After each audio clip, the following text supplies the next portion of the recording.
What's up, guys? After doing it again and again and again and again, we know how to go from 0 to 3K a day consistently. But what we've also seen, right, and this is interesting, after 3K a day, every brand starts to have their very individual, unique own problems.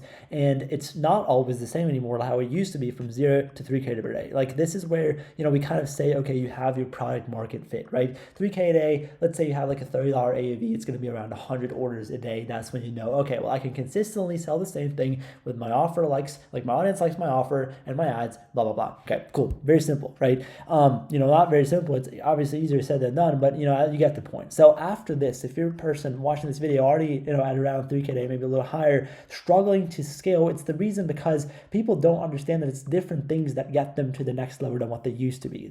Up until this point, 0 to 3K a day, it used to be a very volume dependent brand. The people who just did the most in terms of fastest decision making and highest volume in terms of actual creative output, for example, or offer output or funnel output, right, actually made the most amount of money and got here the fastest. But from here, it's not the same thing anymore. Okay, so it's very different things that get you to the next day. It's a 10K day, it's a goal. Okay, let's say 20K day, let's say $1 million a month, which would be 30K per day. Obviously there's different things that get you there. And so there's 4 problems that hold people back. First one is a conversion rate drop, right? So this happens to people whenever they start to scale across a certain point, let's say past, let's say 3K a day, and all of a sudden, completely like the biggest change that happens, immediately noticeable, is the conversion rate dies. Okay, so this is, for example, let's say conversion rate used to scale with like, 5, maybe 3 or whatever percent. Now it goes down to 0.5% or even below, right? And you didn't change nothing about the offer. And you'll need you guys to understand that just like your ads have awareness stages, your offer has them as well, okay? A lot of people have one product in their offer and their whole product page is structured about selling one product, not solving a problem.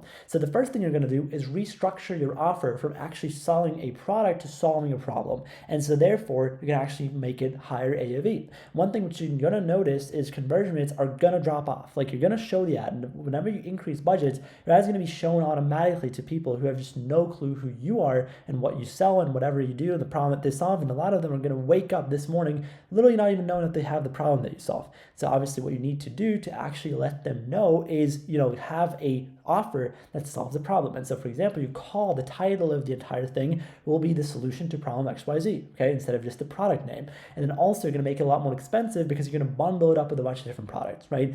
Definitely have MRR in here because this is what actually keeps brands growing instead of scaling their ads, right? So these are, by the way, in the entire video here, I'm going to talk about things that you can do outside of having MRR, because if you stay at 3K a day, then that's, technically 90K month one, and in a beautiful world where there's no churn, it would be 180K month 2 if you just don't even touch the budgets of your ads, right? Obviously there's inconsistencies, there's churn, there's failed payments, yada yada yada, but you get the point, okay? So when the conversion rate drops, you go from having an offer which just sells a product to actually solving a problem, and you have a longer funnel. So usually what's going to happen is a lot of people are too unaware to buy that offer immediately, especially if it's more expensive than it used to be. So what you're going to do, the natural change that you make after, is actually you turn your offer into basically more consistently selling, for example, you turn your funnel into being still a normal, product pitch funnel or like a listicle funnel to something more friction, right? So something which is like an advertorial, a quiz funnel, for example, VSL funnel, anything that's just more friction than the normal stuff, right? These things should actually fix your conversion rate. And also if you add more disqualification into your ads, this is something that used to get you from 0 to 3K a day. If you just add for example, your price tag into the ads, they're going to convert better.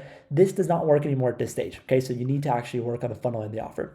Second thing that holds people back is a already balanced out conversion rate plus click-through rate, meaning there's nothing to iterate. Obviously, as you know, the iteration process means you just balance out click-through rate and conversion rate, trying to kind of get them to a very similar or even the same number sometimes. Now, after a certain point, you're going to realize they're already balanced out. Like my winning ad, let's say it's at 5% conversion rate, 5% CTR, realize is good. Now, what do you iterate on? There's nothing left to iterate. So what do you do here, right? This is where creative diversity gets into place, because creative diversity means that you have multiple different concepts, multiple different styles of saying the same thing. And even on the higher level, you have basically saying different things overall. So let's say when I'm talking about different ad concepts, right? If you have a winning video ad, then get into image ads, get into UGC if it's a VSL, get into shorter mini VSLs, get into longer educational, get into podcast ads, everything like that. And then even on the higher level, let's say you expand into a different market, right?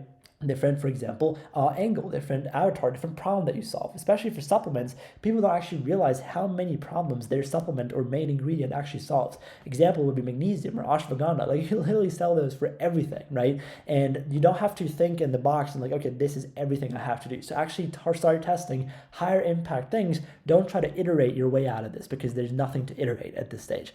Number 3, massive inconsistency. This is something which holds a lot of people back, because they actually don't figure out, okay, what is the main thing that, actually gets me from example to, make a 1K day once, then a 3K day, then a 5K day, then a 0 day, whatever, then a 2K day. Like, there's massive inconsistencies at the lower budget. So what's going to happen is, the more you're dependent on one ad, right? This is the most important part of the main takeaway of this video. The more you're dependent on one ad, if let's say the 3K day, let's say the main winning ad spends $1.5 grand, okay, all the other ads don't get any spend. Well, that obviously makes you completely dependent on this one ad right here. And so that's what you need to change up first. You need to first go from, okay, massive inconsistency, because everything depends on one thing and the inconsistency of one thing, to be more diversified with multiple ads.